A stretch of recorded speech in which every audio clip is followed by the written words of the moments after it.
Mirëmëngjes shikues nderuar, jemi rikthyer tashmë në pjesën e dytë, ku ashtu si thash do ndalemi fillimisht tek Kosova, ku Komisioni Qendror i Zgjedhjeve në Kosovë tani ka më pak se një muaj kohë për të përgatitur dhe zhvilluar zgjedhjet e reja të parakohshme parlamentare, të treta të radhës i presdim brenda rreth një viti e gjysmë. Zgjedhjet e reja ndërkaq vijnë pasi kuvendi dështoi ta zgjedhë një president të ri brenda afatit, duke zhytur vendin sërish pra në një krizë të re politike. Dhe pikërisht për diskutuar mbi këto zhvillime ditën e sotme kam të ftuar analistin zotin Exhat Haziri. Ju përshëndes kënaqësi. Përshëndetje për juve. Atëherë zoti Haziri, sa i përket kësaj krize politike tashmë që është krijuar në Kosovë dhe kemi zgjedhje të treta radhës i brenda rreth një viti e gjysmë, si e shihni tashmë të gjithë të situatë dhe a mund të themi se kjo krizë tashmë është një dështim i pastër politike i klasës politike, apo nga ana tjetër kemi një mekanizëm të qëllimshëm për të rifreskuar edhe pushtetin? Të drejtën, Kosova ka 2 vite që ka lënë nga kriza në krizë. I nxason atij modelit të krizës në Bullgari, që kjo e fundit si duket tashmë e ka lënë pas zgjedhjeve të fundit. Mirë po në Kosovë nuk do të jetë akoma se kur do të përfundoj ky cikli i zgjedhjeve të shpeshta çdo 6 muaj, për shkak se edhe zgjedhjet e ardhshme që do të bëhen me 31 maj apo me 7 qershor nuk japin garanci që do të japin zgjidhje krizës politike dhe institucionale në Kosovë, e cilat tash e 2 vite. Tani se kush i ka pajet dhe cilat janë pasojat e kësaj krize. Ne mund të flasim se këtë krize prodhuan thjesht një klasë politike e cila është e papërgjegjshme në raport me vendin dhe momentumin në cilin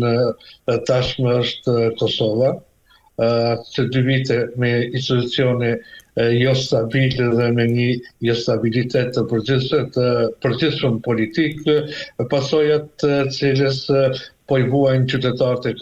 Kosovës dhe këto pasoja po manifestohen edhe në rrafshin ndërkombëtar përpas atij të brendshëm, ku tashmë partnerët ndërkombëtar, ata që kanë sponsorizuar pavarësinë e Kosovës dhe shtetin e Kosovës tash e 2 dekada e më shumë, mund dihen plotësisht të zhgënjur me këtë klasë politike, e cila nuk arrin të gjejë një konsensus për të prodhuar institucione funksionale që do të jenë në shërbim të shtetit dhe qytetarëve të Kosovës. Sa rrezikon stabiliteti institucional, zoti Haziri, në faktin që Kosova shkon në zgjedhje të treta pra brenda një kohe kaq të shkurtër? Shkurja në zgjedhje në një kohë të shkurtër, pra po flasim për 3 palë zgjedhje, duke mos llogaritur edhe zgjedhjet vendore, që ishin 2 runde, pra ne brenda një kohë shumë të shkurtër qytetarët e Kosovës po detyrohen që të shkojnë në 5 palë zgjedhje dhe prapë nuk jemi të sigurt se do të prodhohet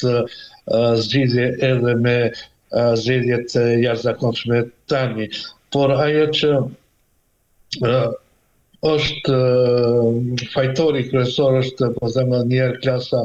politike e cila nuk arriti të gjejë një konsenzus, të bëjë një kompromis për një president mbi partijak, për një president mbi palët që do të kishte një apo do të bënte një balancim pushteteve përballë një partie si që është vetëvendosja me një fuqi të madhe politike, dhe këtu kemi ambicien e madhe, ambicien e pakuptueshme të vetë kryeministrit Kurti për të pasur pushtet në të gjitha institucionet e Kosovës, pasi që e kanë thënë edhe më herët në intervista dhe paraqitjet e tjera televizive se zoti Kurti e dëshiron modelin e një politikani të fuqishëm siç është Vučići në Serbi apo Edi Rama në Shqipëri. Dhe kjo është ajo, do të them, problemi që nuk klasa politike apo liderët të cilët negociuan për disa javë nuk arritën për të gjetur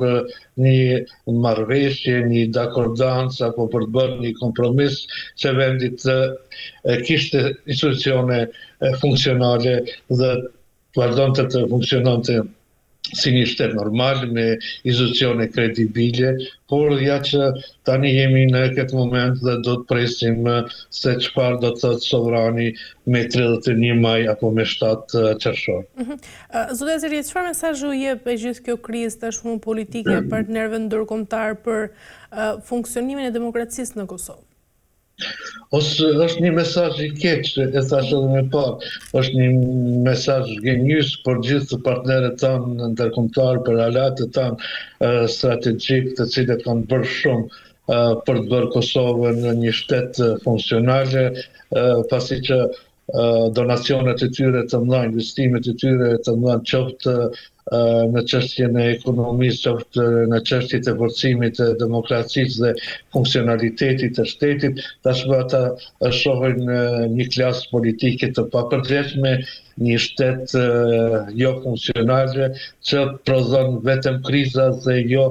një stabilitet të tij të brendshëm, që do të ndikonte pozitivisht edhe në zhvillimin e brendshëm, ku ka mjaft probleme, duke filluar nga arsimi, shëndetësia, infrastruktura dhe segmente të tjera, po ashtu kemi edhe probleme të tjera në raport me përfaqësim ndërkombëtar, pasi Kosova ka dështuar të antarësohet në Këshillin e Evropës, ishte një tentativë që shkoi huç dhe imazhi i shtetit në arenën ndërkombëtare po rrenohet nga ky jo stabilitet politik. Nuk mund të kërkosh as antarësime në organizata ndërkombëtare, nuk mund të kërkosh as marrëdhënie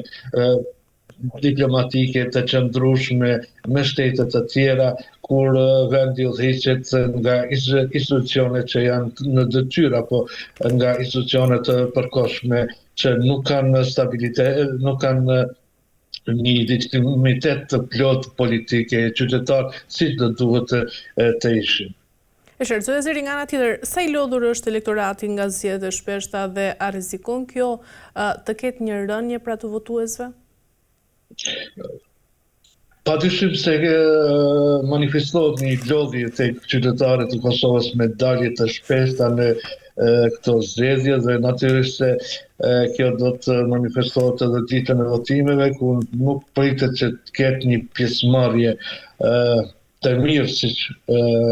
ka pasur çdo herë në proceset zgjedhore në Kosovë, qofshin ato vendore, qofshin zgjedhjet parlamentare apo qendrore. Kështu që qytetari do ta manifestojë pakënaqësinë e vet duke mos dalur në ditën e votimeve, pra duke në një formë një lloj proteste sa i përket procesit këtyre zgjedhjeve. Pra unë pres që pjesëmarrja e votuesve të jetë shumë më e vogël në raport me zgjedhjet e kaluara në Kosovë, pra me zgjedhjet qofshin ato vendore apo qendrore. Çfarë do të ndodhë, zotja Zeri, nëse edhe mbas këtyre zgjedhjeve pra nuk do të krijohet një shumicë stabile? Edhe pas këtyre zgjedhjeve, nëse nuk krijohet një shumicë, atëherë vendi duhet të shkojë sërish në zgjedhje. Qeveria mbetet në detyrë, pra Albin Kurti mbetet si kryeministër në detyrë dhe vendi shkon sërish në zgjedhje, nuk ka tjetër alternativë. Pra, të gjitha këto situata, edhe nëse mbas zgjedhjeve nuk kemi krijuar një shumicë stabile në Kosovë, mendoni se kjo është një fazë rrezikshme pa qëndrueshmërie politike pra për Kosovën, e cila mund të zgjasë edhe me vite? Thashë edhe më parë se ne po shkojmë drejt modelit që e pat Bullgaria të asaj krizës institucionale, ku organizoheshin zgjedhje çdo 3 muaj, çdo 6 muaj, edhe deri në fund se tani ku një parti të arriti që të marrë një shumicë të konsoliduar që do të mund të formonte aty institucionet. Pra ne po ndjekim tash modelin bulgar që ka zgjatur edhe atje me 2-3 vite dhe natyrisht që pasojat do të jenë të mëdha qofshin ato në zhvillimin ekonomik të Kosovës, investimet e huaja që do të mungonin sepse askush nuk do të investonte në një vend ku nuk ka qëndrueshmëri politike institucionale, po ashtu pasojat do të jenë edhe në rrafshin